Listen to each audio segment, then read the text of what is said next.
Home of the Brave, Chapter 62, Ganwar. I've been in the tree forever when I hear a bus screech to a stop far across the field. I can just make out a tall figure climbing down the bus stairs. Ganwar leaps over the fence and strides across the field. He's heading toward the barn, but then he stops. He looks at Gull. He looks up into the branches of my tree and he laughs. Please don't tell me you're trying to fly again, he says. How did you find me here? I ask in a loud whisper. I woke up when you shut the door. I watched from the window when you got on the bus, and I took the next one.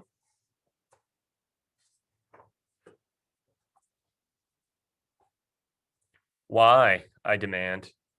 Ganwar shrugs. Don't know exactly, but it was worth it just to see you stuck up there.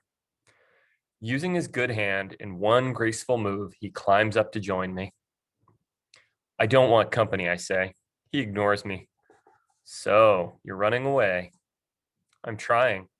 Where to? Maybe I am going to find Mama. Ganwar nods. You think that's what she would want? It's what a man would do, I say. Ganwar rubs his chin. What if she's already on her way here? I rub my eyes. Suddenly, I feel tired.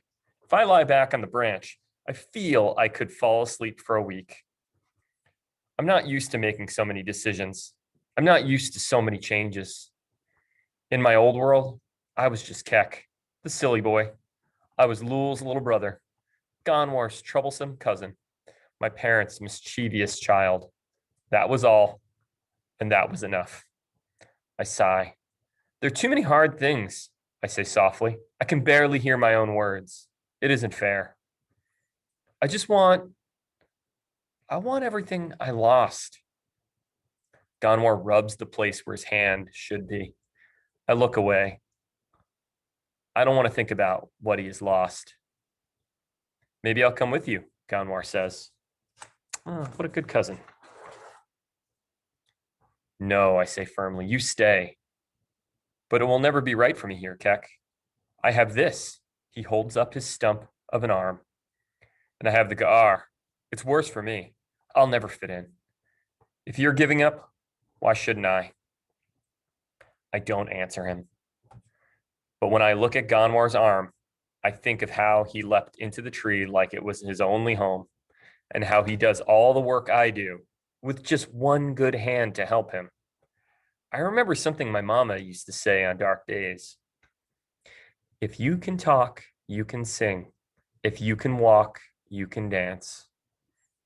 Ganwar, I whisper, what if she never comes?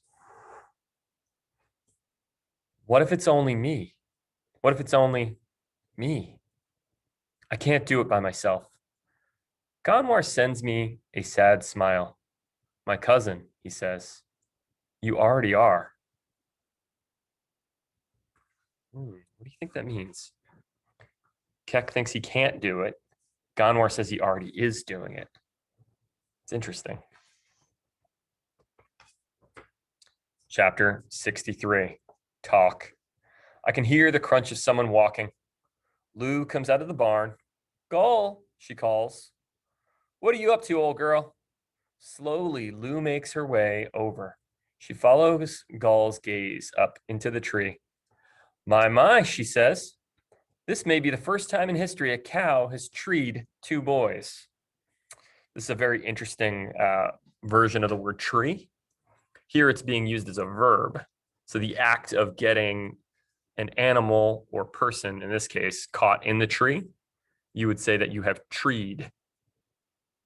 This is commonly used when hunters are chasing raccoons. Dogs will chase them into the tree. Let's see. We climb down slowly. When I get to the bottom, Gull nudges me again. She wants her ear scratched to continue. I force myself to meet Lou's eyes. Moonlight glints on her silver hair, like ice on snow. I'm sorry, I say, for being angry with you. It isn't your fault about the farm. Lou smiles. Come on, you two. I could use a hand. We head toward the barn. Goal follows. Kind yellow light spills from the house. Lou and Ganwar and I stand there in a silent barn, stroking Goal and waiting. After a while, I help Lou toss some fresh hay into Goal's stall. How'd you end up in my tree this evening? Lou finally asks.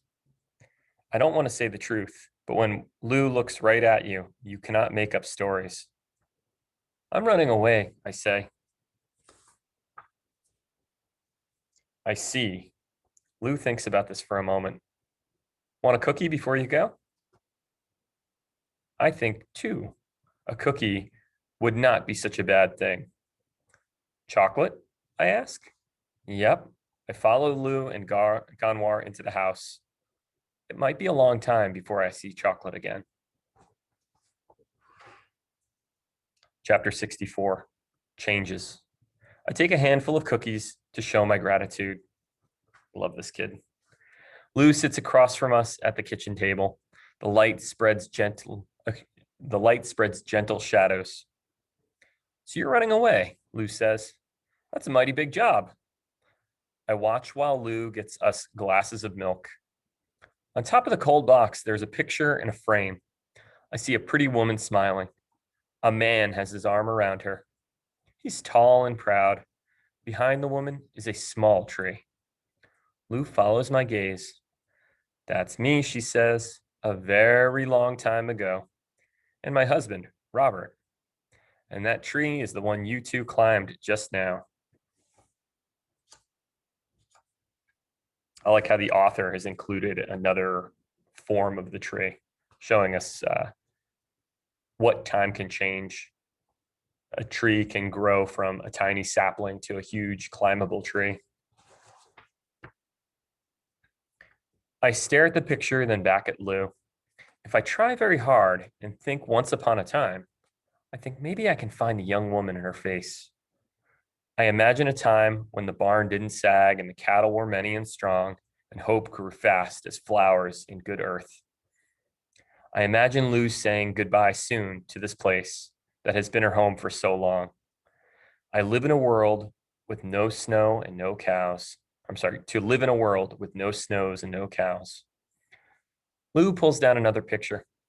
This is my sister, the one in LA, she says.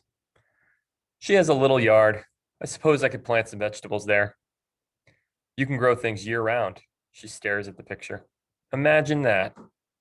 I spot a tiny seed of something fine sprouting in Lou's eyes. My heart is glad to see it. I remember my aunt's words, Keck finds sun when the sky is dark. That was easy to do when I was a child in my life before.